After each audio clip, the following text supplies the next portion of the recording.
y abogando por la unidad nacional en pro de la paz y la seguridad en el Ecuador, queremos iniciar la jornada de entrevistas y debates, la opinión diversa y libre en la revista de opinión Democracia, con el doctor René Ortiz Durán, ex ministro de Energía, ex secretario de la OPEP, para hablar sobre los desafíos que se tiene en el campo energético en el Ecuador, y uno de los temas tiene que ver con los precios de los derivados del petróleo.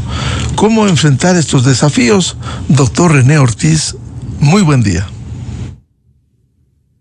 Muchísimas gracias por su invitación.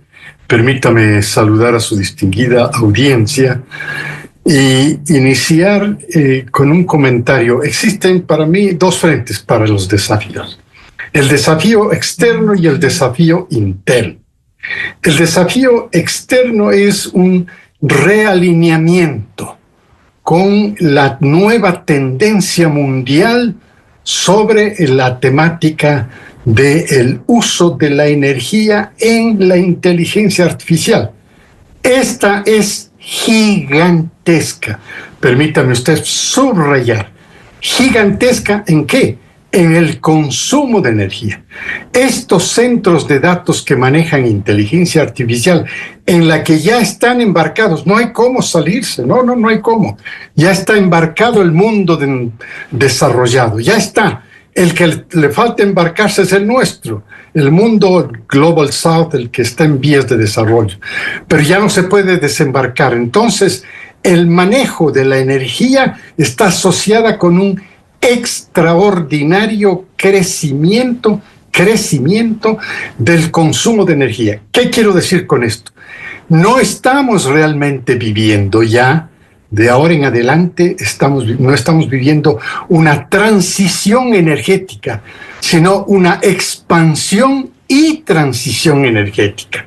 Es decir, las dos, es decir, no se puede marginar en la expansión energética por el consumo de toda esta fuente gigantesca de tecnología que es la inteligencia artificial, si no se utilizan las energías de origen fósil, a las que hay que aumentarles.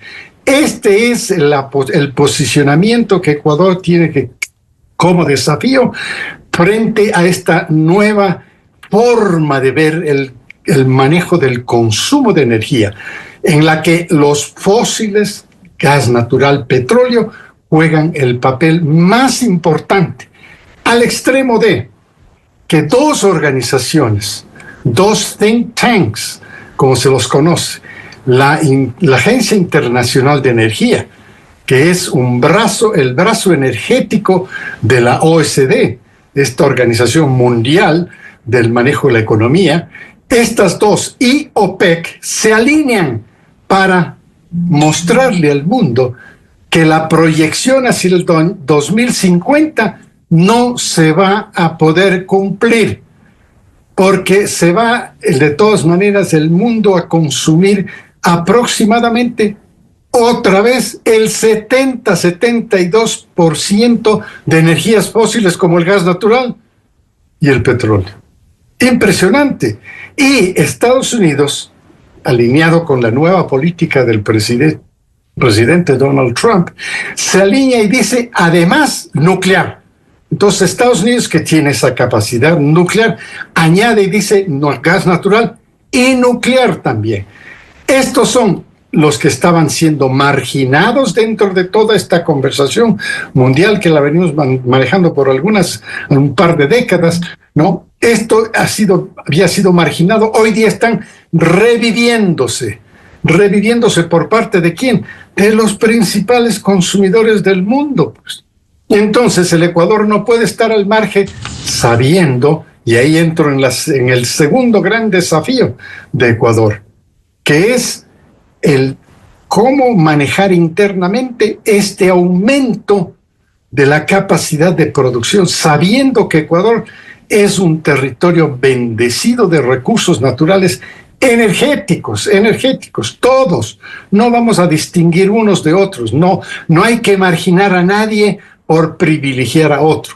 Es decir, esta forma de concebir el mundo del año 2050 con el cero neto de Naciones Unidas, de la Conferencia de las Partes, la COP, del cambio climático. Esto ya no va, porque ahora hay que alinearse con lo que uno tiene, los recursos naturales que tiene. Ecuador tiene los recursos naturales no renovables, como el petróleo, el gas natural, y también los recursos naturales renovables como el sol, como el viento, como la geotermia, etc. Entonces hay que utilizar todos los recursos naturales que están disponibles en un país como Ecuador y alinearlos con esta nueva tendencia mundial de que la parte de transición energética se suma a la expansión energética. Van las dos juntas, transición y expansión energética. Este es el concepto nuevo para nosotros. Y entonces tenemos que, en el petróleo, por ejemplo, toda la zona del sureste oriental de Ecuador está totalmente virgen para la explotación. Y ahí hay unas importantísimas reservas petroleras, un importantísimo potencial petrolero que está en el orden, le voy a poner la magnitud del orden del potencial, de 3.000 millones de barriles en ese sector. Y este podría ser aprovechado y desarrollado utilizando una infraestructura vía Perú, que está al otro lado de la frontera del sureste oriental. Al otro lado, vía Perú, hacia el norte se conecta con Shushufindi, se conecta con Tiputini y pasa al Sistema Nacional de Oleoductos OSP y SOTE. Punto. El otro es el Piedemonte, y en el Piedemonte tenemos un yacimiento gigantesco y otros yacimientos aledaños como Pungarayacu. Ahí están detenidos, en espera. Se han hecho suficientes estudios geológicos. El otro es la cuenca del Progreso en Guayaquil. Y finalmente tenemos la parte de la costa afuera. Se gastaron importantísimos recursos para hacer sísmica en la parte costa afuera. Y por supuesto esto significa que ahora, con toda esa información que se tiene, hay que empezarle a desarrollar cómo. Ahí viene el punto central. ¿Es con Petroecuador con quien hay que desarrollar esto? Y la respuesta es no. Esto es nuevo, esto está en manos, de conformidad con la ley de hidrocarburos, esto está en manos del Ministerio de Energía. Ese es el gran desafío, definir las licitaciones correspondientes, la modalidad contractual correspondiente, la que va a atraer a la inversión extranjera para poder desarrollar este potencial energético petrolero que está en la región oriental, que está en la región del Pacífico y que está en la región del mar adentro. Y entonces nos alineamos como ecuatorianos en esta nueva tendencia hacia el año 2050, sin marginar ninguna de las fuentes energéticas que tiene el Ecuador. Doctor René Ortiz, ahora, cuando usted habla de estas grandes reservas que tenemos, ¿son reservas por descubrirse? ¿Son reservas posibles para luego pasar, luego de la exploración, a constituirse en reservas probadas? Sí, son potenciales ya están definidos los yacimientos, ya fueron encontrados, ya están definidos. Ahora entra el proceso de desarrollo. El desarrollo, evidentemente, se lo puede hacer directamente con Petroecuador, pero también se lo puede hacer directamente con participación privada. Y yo estoy señalando que para estas condiciones, para estas circunstancias, hay que hacerlo a través del Ministerio de Energía y Minas, mediante licitaciones internacionales, invitando al capital extranjero. Y además, ya tiene el presidente de la República, de la administración que todavía no termine, que se reinaugura este próximo 24 de mayo, ya tiene un programa de 41.000 millones de dólares identificados como fuentes donde se puede invitar a los inversionistas internacionales, y entre esas están precisamente los recursos petroleros que acabo de señalar con usted hace unos momentos. Va a ser importante el que haya la inversión privada, especialmente extranjera, porque sabemos, y usted lo conoce, doctor René Ortiz, los resultados tangibles de Petroecuador no han sido los mejores. ¿Cómo combinar esta especie de alianza público-privada para viabilizar esto y generarle más recursos al Ecuador? Excelente su pregunta. Decía que los desafíos son externos e internos. En el desafío externo, fundamentalmente este alineamiento con la expansión y transición energética. En el sector interno, así el desafío hacia adentro es la incorporación de nuevas reservas a través de licitaciones que las manejaría directamente el Ministerio de Energía. Y el tercer desafío, en este caso, el segundo desafío interno, es ¿qué hacer con Petroecuador? Y Petroecuador tiene el más importante desafío, que es su transformación de una empresa estatal incapaz financieramente de poder desarrollar ni sus propios programas. Y por supuesto, esto quiere decir que si preguntarse, ¿hay una posibilidad con la empresa estatal? Y la respuesta es sí. Tiene que retomar toda la transformación de esta empresa estatal en una compañía por acciones. Este programa ya está aprobado, está implementado y se suspendió. Si me permite, quiero recordar cómo se dio la suspensión. El proceso de la fusión entre Petroamazonas y Petroecuador estaba en pleno fuego, en pleno trabajo, y de repente en marzo del 2021 un conjunto de trabajadores de la empresa estatal en Esmeraldas fundamentalmente encontró un juez de estos juececillos que hacen cosas que son extrañas, ¿no? Y le dio paso a interrumpir el proceso de fusión de la empresa Petroecuador y Petroamazonas y su proyección como empresa energética, transformándose en una compañía por acciones. Se interpuso una acción de protección. Y esto paró, por supuesto, una acción de protección. Mientras el juez no procese esto y cómo sigue, no puede continuar. Ahí se paralizó. Entonces se quedó a medias el proceso, ambos, el de la fusión, al punto que Petroecuador se maneja hoy en día con 2 contabilidades. ¿Se puede imaginar usted 2 contabilidades? ¿Cómo es posible que una misma empresa se esté manejando con 2 contabilidades? Una contabilidad que correspondía a la empresa Petroamazonas y otra contabilidad que corresponde a Petroecuador. Estas están dentro de todo el plan. Estaba integrado, estaba fusionándose, pero se interrumpió como manifestaba hace un momento. Y la segunda parte es la transformación de Petroecuador en una empresa energética. Ya no solamente de petróleo, sino que también puede incursionar en otros derroteros, pero transformándose en una compañía por acciones. Y entonces usted y su distinguida audiencia se pueden preguntar, ¿y cómo se hace esto?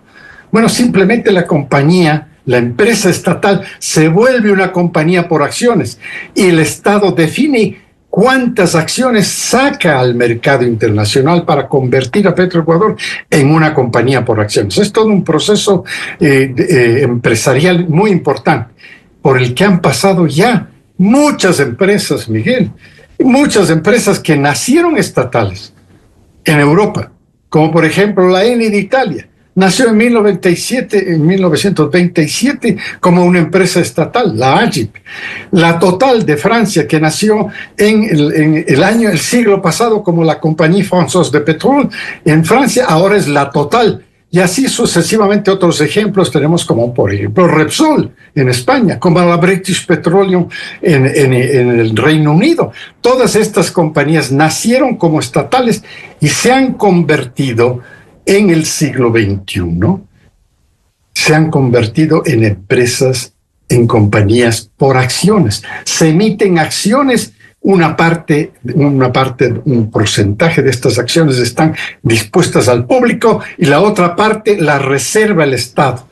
O sea, y la mayor parte está al público, y la parte que se reserva para el Estado tiene una menor participación, pero tiene una participación con una contingencia, se llaman las acciones oro. Entonces esas acciones oro no le quitan absolutamente ninguna capacidad para que el Estado también pueda manejarse dentro de este nuevo concepto de empresa, de compañía por acciones. Y entonces le pregunto, hay respuestas también acá en América Latina, y es cierto, hay respuestas. Petrobras se convirtió durante la administración del presidente Enrique Cardoso en una compañía por acciones y cotizaba en la Bolsa de Valores de Nueva York, y llegó a levantar aproximadamente 250.000 millones de dólares para desarrollar todo el campo de la Bahía de Santos. Esto es gigantesco, es costosísimo en primer lugar, pero en segundo lugar, esto es costa afuera, es mar afuera. Y, por supuesto, con unas tecnologías extraordinarias, convirtió hoy a Brasil en uno de los principales productores de petróleo. Hoy día Brasil está en aproximadamente 3.5 millones de barriles por día. Es un productor extraordinario, con esta transformación en la que se conjugan los intereses privados con los intereses estatales, sin necesidad de sacrificar los intereses privados. Ahora, en el mundo árabe también, Aramco también produjo esta cesión de cierto porcentaje de derechos para captar dinero del mercado financiero internacional. Ese es el objetivo, porque como está Petroecuador en estos momentos, Miguel, no puede alcanzar ese financiamiento que necesita para restablecer su producción que se ha caído, evidentemente ha perdido casi 100.000 barriles por día. Esto es una cantidad enorme, es un lucro cesante gigantesco. Las reservas están ahí. Lo que pasa es que no las puede producir porque no tiene capacidad tecnológica y financiera. Pero esta podría, terminando el proceso de transformación de Petroecuador, de una compañía, de una estatal petrolera en una compañía por acciones, podría acceder directamente a los mercados de capitales, como lo ha hecho en América Latina Petrobras, y también el otro ejemplo es en Colombia, Ecopetrol. Igualmente accedió al mercado de capitales y también al mercado del público. Tengo una anécdota. En Colombia se vendía en el supermercado a las personas que pasaban pagando sus cuentas de compras en el supermercado, se les ofrecía: ¿quiere usted comprar acciones de Ecopetrol? Y la persona que estaba comprando otras cosas en el supermercado decía: sí, véndame 100, véndame 10, véndame lo que sea. Y esa era una forma de capitalizar, esa es una forma de acceder directamente al capital, no solamente de estos grandes centros financieros del mundo, como son las bolsas de valores de New York o en Londres o cualquier otra parte del mundo, sino también localmente disponibles para los ciudadanos comunes y corrientes. Estos son los tres grandes desafíos. Efectivamente, en los temas de fondo estructurales necesarios para el Ecuador.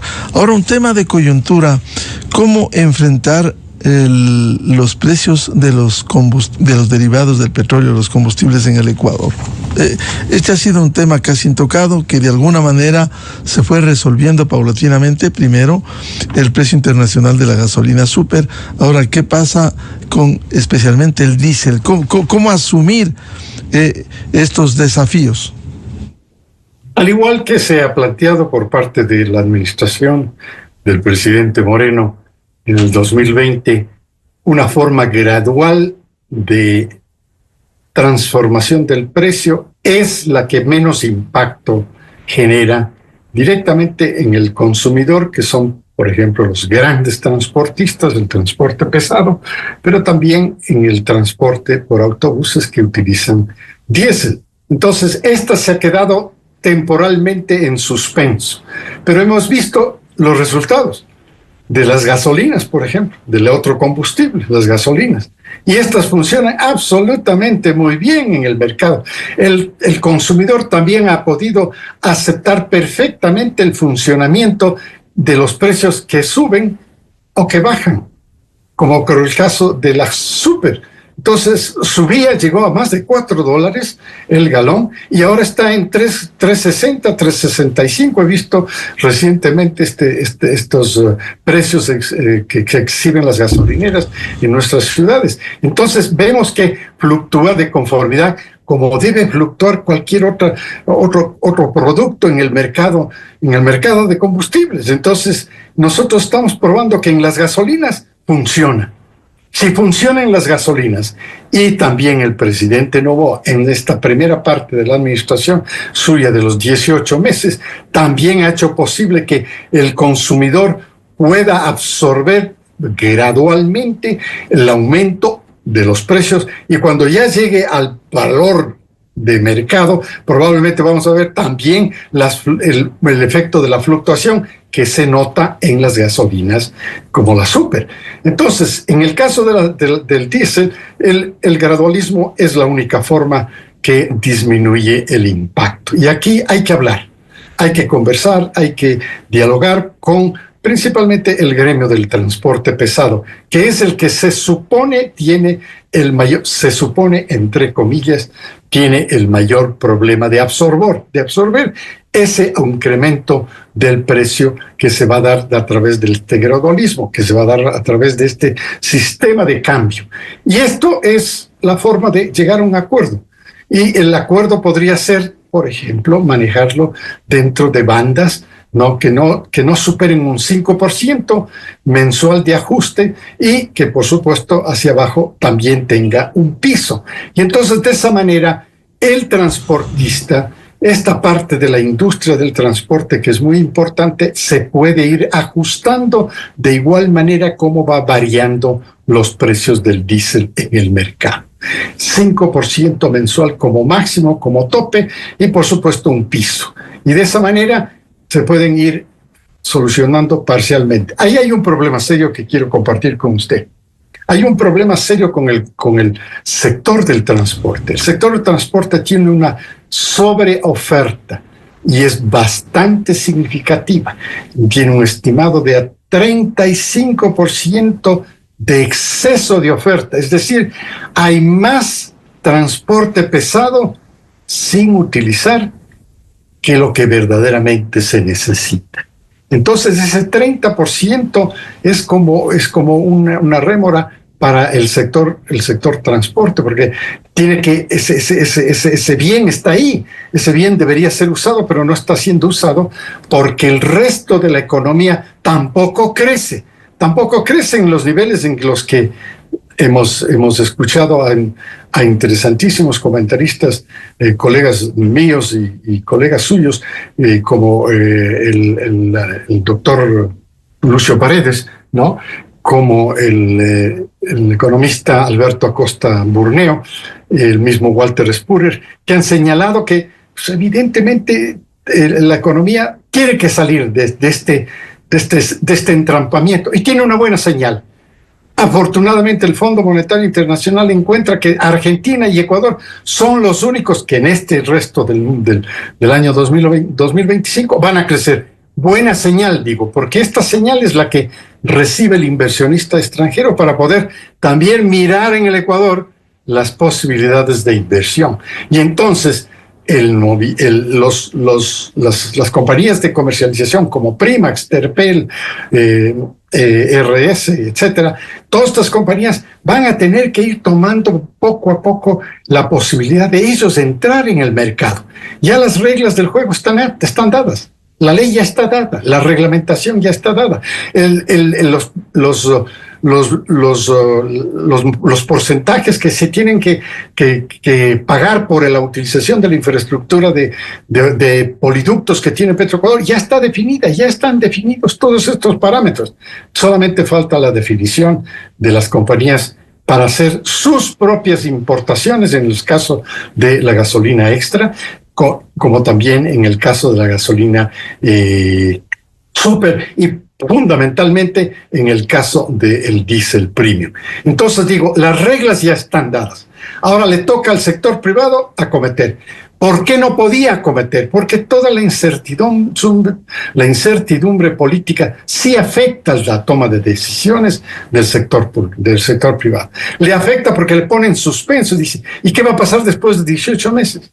Bueno, ya vamos saliendo del suspenso, vamos entrando en la tranquilidad. Hemos pasado por un periodo eleccionario extraordinariamente bien conducido, extraordinariamente bien recibido por la gran mayoría, la gran mayoría de países del mundo, de jefes de Estado del mundo, que han demostrado su apoyo al Ecuador, señalando que es un país que verdaderamente necesita este tipo de reconocimientos internacionales, y ahí están, ya están. Por supuesto, ni siquiera vamos a tocar a quienes están en el otro lado de la medalla, pero la realidad es que todas estas señales son buenas.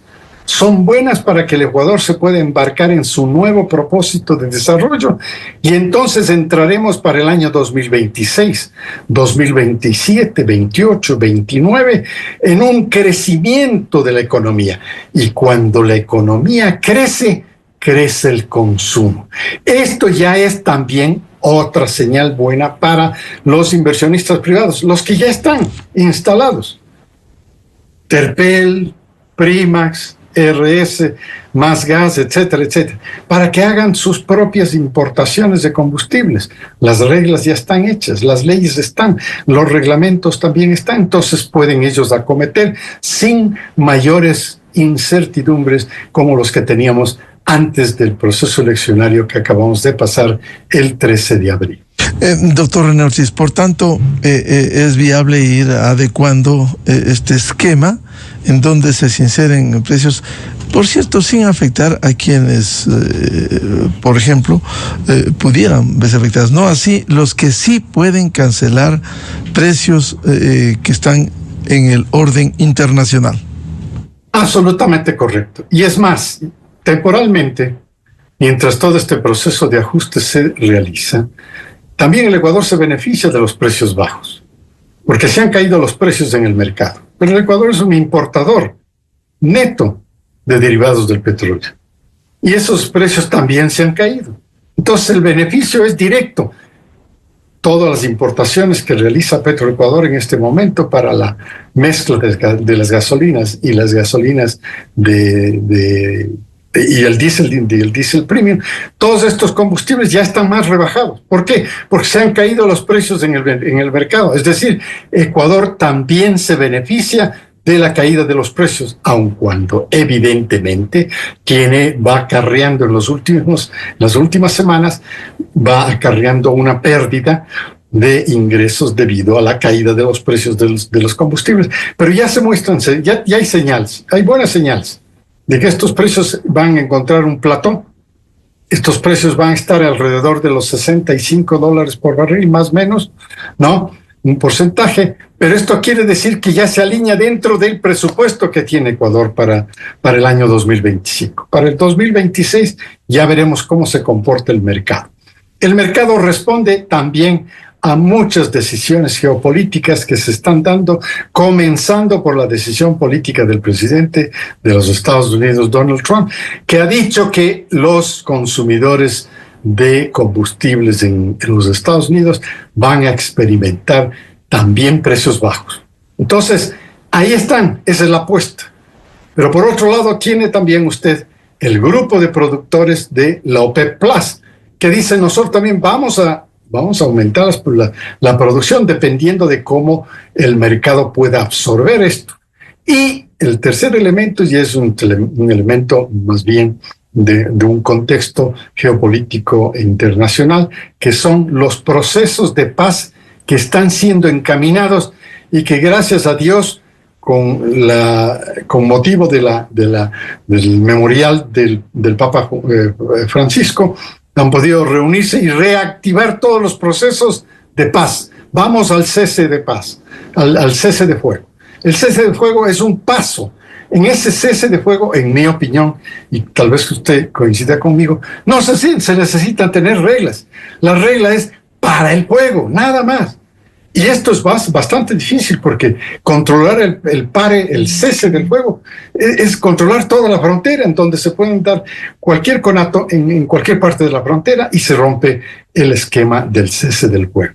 Del cese del fuego hay que pasar a lo que se llama ya el diálogo y la negociación para la paz. La paz fundamentalmente en Ucrania y la paz fundamentalmente en el Medio Oriente, y particularmente en la franja de Gaza y que limita con Israel. Entonces ahí hay dos frentes que agitan el mercado, que le ponen nervioso al mercado y que por supuesto, si es que se tranquilizan las cosas, si es que empiezan las negociaciones por la paz en una manera organizada, muy dispuesta por parte de todos, que ha sido vista con motivo del memorial de su santidad, el Papa Francisco. Entonces, aspiremos que sí pueda darse este proceso. Bien, muchas gracias al doctor René Ortiz Durán, ex secretario de la OPEP, ex ministro de Energía, para hablar de estos temas vinculados con el sector energético ecuatoriano y las perspectivas, tanto estructurales de inversiones, cuanto de coyuntura como los precios de los combustibles. Doctor Ortiz, muy amable. Muchísimas gracias a usted, Miguel. Saludos a su distinguida audiencia. Muy amable. 7:16 en el territorio continental ecuatoriano. Vamos a una pausa y ya volvemos. Buscando la verdad, diálogo previsto con la asambleísta electa por ADN, Diana Jacome, y los grandes desafíos en la próxima Asamblea Nacional. Desde